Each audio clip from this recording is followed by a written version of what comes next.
ગુજરાતના જાણીતા આગાહીવીર અંબાલાલ કાકાનો જાથા સંસ્થાના સંચાલક દ્વારા જે વિરોધ થઈ રહ્યો છે, મને લાગે છે કે ગમે તે બાબતની અંદર વિરોધ કરનાર આ સંચાલક કદાચ ભૂલી ગયા છે કે શ્રદ્ધા અને અંધશ્રદ્ધા વચ્ચે તફાવત છે.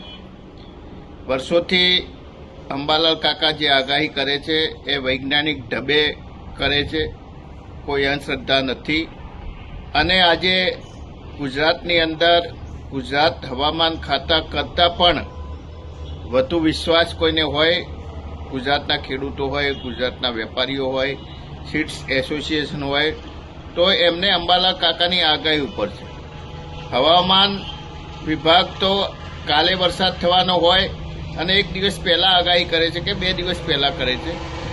અંબાલાલ કાકા તો મહિને 15 દિવસ 20 દિવસ પહેલા આગાહી કરે છે. એટલે એ જે વૈજ્ઞાનિક ઢબે આગાહી કરે છે ને 90%થી પણ વધુ આગાહી એ સાચી પડે છે.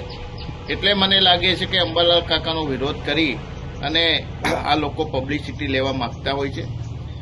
જે ગુજરાતની જાણીતી સંસ્થા છે સીડ્સ એસોસિએશન, એના પૂર્વ પ્રમુખ છે જાણીતા ઉદ્યોગપતિ વેસ્ટર્ન બિયારણના એનપી પટેલ.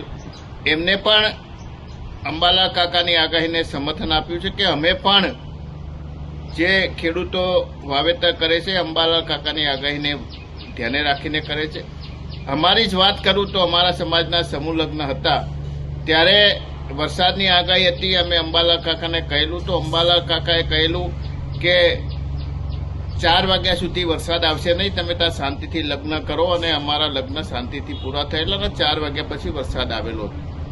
એટલે આવી ખોટો સ્ટન્ટ કરી અને જે વૈજ્ઞાનિક ઢબે આટલા અભ્યાસને અંતે સાચી આગાહી કરી અને ગુજરાતના લોકોને, ગુજરાતના ખેડૂતોને, ગુજરાત સરકારને પણ મદદરૂપ કરે છે. એમની સામે આવા આક્ષેપો ના કરવા જોઈએ.